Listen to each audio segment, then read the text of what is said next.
Hello everyone, welcome to complex engineering. तो अभी हम लोग डिस्कस करेंगे मैक्सवेल के थर्ड थर्मोडायनेमिकल रिलेशन के बारे में।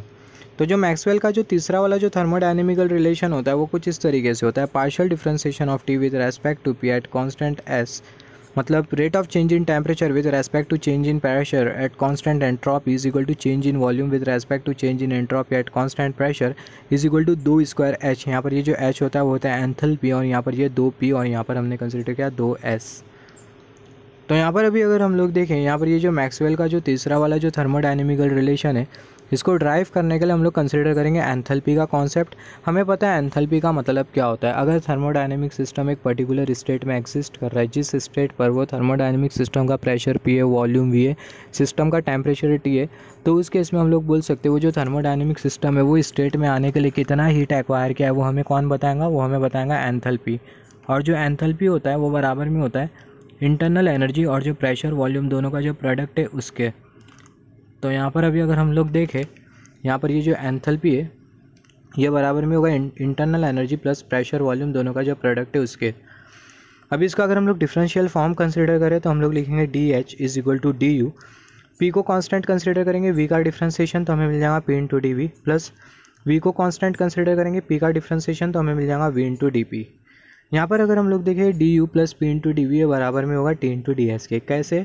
यहाँ पर हमने कंसिडर किया ये है थर्मोडायनेमिक सिस्टम, इसको हमने डेल्टा क्यू हीट प्रोवाइड किया जिसकी वजह से इसके इंटरनल एनर्जी में चेंज होता है डी यू, और ये जो थर्मोडायनेमिक सिस्टम होता है वो हमें काम करके देता है जिसको हमने कंसिडर किया डेल्टा डब्ल्यू वर्क डन। तो जो डेल्टा डब्ल्यू जो वर्क डन होगा वो बराबर में होगा पी इंटू डी वी के। अगर ये थर्मोडायनेमिक सिस्टम को हम लोग डेल्टा क्यू हीट प्रोवाइड करें, सिस्टम का टेम्परेचर टी है, एंट्रोपी में चेंज अगर डी एस होता है तो हम लोग लिख सकते हैं delta Q divided by T बराबर में होगा डी एस के। इसके हम आगे हम लोग लिख सकते हैं delta q is equal to t into d s. ये जो टी होगा उसको हम लोग डी एस के साथ कंसिडर कर लेंगे तो हमें मिल जाएगा delta q is equal to t into d s के। यहाँ पर अभी अगर हम लोग देखें ये d u plus p d v ये बराबर में होगा डेल्टा क्यू के। जैसे कि हमें पता है फर्स्ट लॉ ऑफ थर्मोडायनेमिक्स के हिसाब से अगर हम लोग थर्मोडायनेमिक सिस्टम को अगर हम लोग डेल्टा क्यू हीट प्रोवाइड करते हैं तो जो डेल्टा क्यू हीट का जो आधा अमाउंट होगा वो थर्मोडायनेमिक सिस्टम अपने अंदर एब्जॉर्ब कर लेगा, जिसके वजह से उसकी इंटरनल एनर्जी डी यू उसमें इंक्रीमेंट होगा, और साथ ही साथ जो थर्मोडायनेमिक सिस्टम होगा वो हमें करके देगा वर्क डन, जिसको हम लोग शो करते हैं डेल्टा डब्ल्यू से, और जो डेल्टा डब्ल्यू बराबर में पी डी वी के।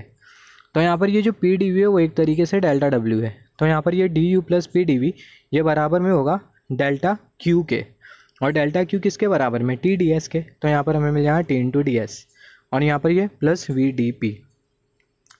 अभी मान लेते एक फंक्शन है जो कि है z, और वो जो फंक्शन या फिर बोल सकते हैं एक वेरिएबल है जो कि है z, और ये जो z जो वेरिएबल है वो फंक्शन है x और y का, और जो x और जो y है दोनों एक दूसरे के ऊपर इंडिपेंडेंट है। तो हम लोग लिख सकते हैं d z is equal to partial differentiation of z with respect to x at constant y into d x plus partial differentiation of z with respect to y at constant x into d y. तो यहाँ पर अभी अगर हम लोग देखें इसको अगर हम लोग कंसिडर करें, और अगर हम लोग इसको कंसिडर करें और दोनों को अगर हम लोग कंपेयर करें तो जो h होगा वो बराबर में होगा z के। सिमिलरली यहाँ पर ये जो s होगा वो बराबर में होगा x के, ये जो s होगा वो बराबर में होगा ये x के, तो जो s है वो बराबर में x के, और ये जो p होगा वो बराबर में होगा y के, तो जो p होगा वो बराबर में होगा y के। सिमिलरली यहाँ पर ये जो t होगा वो बराबर में होगा partial differentiation of z with respect to x at constant y के, और यहाँ पर ये जो v होगा वो बराबर में होगा partial differentiation of z with respect to y at constant x के। तो हम लोग लिख सकते हैं जो h होगा बराबर में होगा z के, s बराबर में x के, p बराबर में y के। तो जैसे कि हमने डिस्कस किया जो t होगा बराबर में होगा partial differentiation of z with respect to x at constant y। z के जगह हम लोग पुट कर देंगे h, x के जगह पुट कर देंगे s, y के जगह पुट कर देंगे p।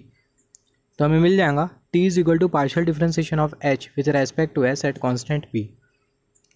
सिमिलरली जैसे कि हमने डिस्कस किया जो v है वो बराबर में partial differentiation of z with respect to y at constant x के।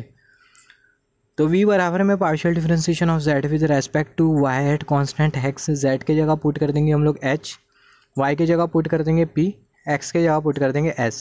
तो हमें मिल जाएगा v is equal to partial differentiation of h with respect to p at constant s। यहाँ पर अभी अगर हम लोग देखें, यहाँ पर हमें पता होना चाहिए अगर कोई भी फंक्शन का सेकंड डेरिवेटिव अगर कंटिन्यूस होता है तो उसका जो मिक्स पार्शियल डेरिवेटिव होगा वो आइडेंटिकल होगा, जिसको हम लोग कुछ इस तरीके से लिख सकते हैं partial differentiation of z with respect to x at constant y, इसका रेट ऑफ चेंज y के रेस्पेक्ट में। Is equal to partial differentiation of z with respect to y at constant x, इसका रेट ऑफ चेंज एक्स के respect में।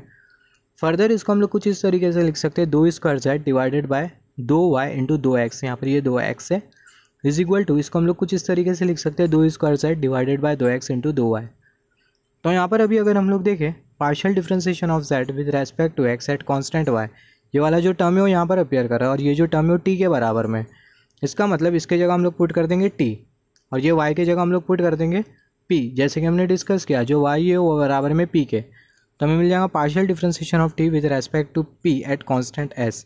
अगर हम लोग P के रेस्पेक्ट में अगर हम लोग डिफ्रेंसिएशन परफॉर्म कर रहे हैं तो जो एस होगा वो कांस्टेंट होगा, एस के रेस्पेक्ट में अगर हम लोग डिफ्रेंसिएशन परफॉर्म कर रहे हैं तो जो पी होगा वो कांस्टेंट होगा। Similarly partial differentiation of z with respect to y at constant x, यहाँ पर ये वाला टर्म किधर है, ये वाला जो टर्म है वो यहाँ पर अपेयर कर रहा है। आई मीन ये वाला जो टर्म है, ये वाला जो टर्म है वो यहाँ पर अपेयर कर रहा है, partial differentiation of z with respect to y at constant x. और ये वाला टर्म किसके बराबर में, ये वाला टर्म वी के बराबर में। इसका मतलब इसके जगह हम लोग पुट कर देंगे वी और ये एक्स के जगह हम लोग क्या पुट कर देंगे, एक्स के जगह हम लोग पुट कर देंगे एस। तो हमें मिल जाएगा partial differentiation of v with respect to s at constant p is equal to z के जगह आ जाएगा एच, यहाँ पर ये जेड के जगह आ जाएगा एच, जैसे कि हमने डिस्कस किया था, h is equal to z, s is equal to x, p is equal to y. तो यहाँ पर ये जो जेड है इसके जगह आ जाएगा एच, एक्स के जगह क्या आएगा एस, वाई के जगह आ जाएगा पी।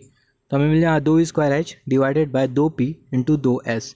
यहाँ पर ये थर्ड थर्मोडायनेमिकल इक्वेशन है मैक्सवेल का।